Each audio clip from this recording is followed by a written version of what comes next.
পয়সা বেশি যদি করতে পারো কামাই, শ্বশুর শাশুড়ির কাছে তুমি ভালো জামাই। টাকা পয়সা কামাই করে সামনে দেবে ঢেলে, পিতা মাতার কাছে তুমি খুবই ভালো ছেলে। টাকা পয়সা দেবে শুধু হিসাব নিকাশ নাই, ভাই বোনের কাছে তুমি খুবই ভালো ভাই। টাকা পয়সা দেবে শুধু গহনাটা দামি, নিজের বউয়ের কাছে তুমি খুবই ভালো স্বামী। আরে টাকা তুমি জ্বালাইয়া গেলা, সংসারে আগুন নিবাইয়া গেলা না। আরে টাকা তুমি জ্বালাইয়া গেলা, সংসারে আগুন নিবাইয়া গেলা না। এই গানটা কিন্তু আমি গাইছি। বর্তমানে ফেসবুকে টিকটকে অনেক বেশি ভিউ হয়েছে। প্রায় আমার যে ভিডিওটা আমি আপলোড করছি 30 মিলিয়ন প্লাস ভিউ হয়েছে ফেসবুক পেজে।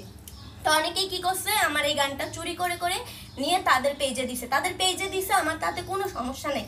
তারা কি করছে, অনেকেই যেই যার পেজে দিছে এই গানটা 10 মিলিয়নের উপরে ভিউ হয়েছে সবাই পেজের মধ্যে। কিন্তু তারা চুরি করছে কিভাবে, তারা নিজেদের পেজের নিজেদের নামটা আমার গানের মধ্যে বসাই দিছে এবং আমাকে কোনো প্রকার ক্রেডিট দেয়নি। হ্যাঁ, তো এটা নিয়ে আমি আমার এজেন্সি কাজ করছে, অনেকের ভিডিওগুলো রিমুভ হয়ে গেছে, পেজও নষ্ট হয়ে গেছে। পরবর্তীতে এসে কান্নাকাটি করতেছে যে ইয়ে করতে। তো আপনারা আপলোড দেন, আমার গান আপনারা আপলোড দেন, আমার কোনো সমস্যা নেই। কিন্তু আপনারা তো অন্তত আমাকে একটু ক্রেডিট দিবেন, আমার পেজটা মেনশন দিবেন বা আমার নামটা লিখে দিবেন যে এটা অন্যজনের গান। হ্যাঁ, আমার পেজে জাস্ট দিছি, ভালো লাগছে এরকম কিছু। তো এইটাই বলার ছিল, যারা এখনো আপলোড দিচ্ছেন তারা একটু আমাকে হয়তো বলে দিয়েন, পারমিশন নিয়েন, তাহলে আর কোনো কিছু। আর ক্যাপশন আপনি এডিট করা যায়, ফেসবুকে সবই এডিট করা যায়। দরকার হলে ওর পেজটা মেনশন না দেন, মেনশন দিলে তো ভালো, আপনাদের আরও ভালো হয়। হ্যাঁ, ভবিষ্যতে ওর গান আরও ইউজ করতে পারবেন।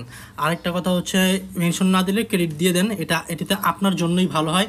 একটা মানুষ এত কষ্ট করে উপরে উঠে অ্যাপ্রিসিয়েটও পায়, আপনিও মনে করেন যে অ্যাপ্রিসিয়েট পাইলেন। তো এটাই, আপনাদের পেজও নষ্ট হলো না, কিছুই হলো না। ভালো থাকবেন, দয়া করে এইসব কাজ আপনারা করবেন না। আর যারা করছেন ইতিমধ্যে অনেকে তো কান্নাকাটি শুরু করে দিয়েছেন, আমাদের কিছু করার নাই, কারণ আমরা চাইলেও পাই না, ওইগুলো এজেন্সি হ্যান্ডেল করতেছে। ভালো থাকবেন, আল্লাহ হাফেজ।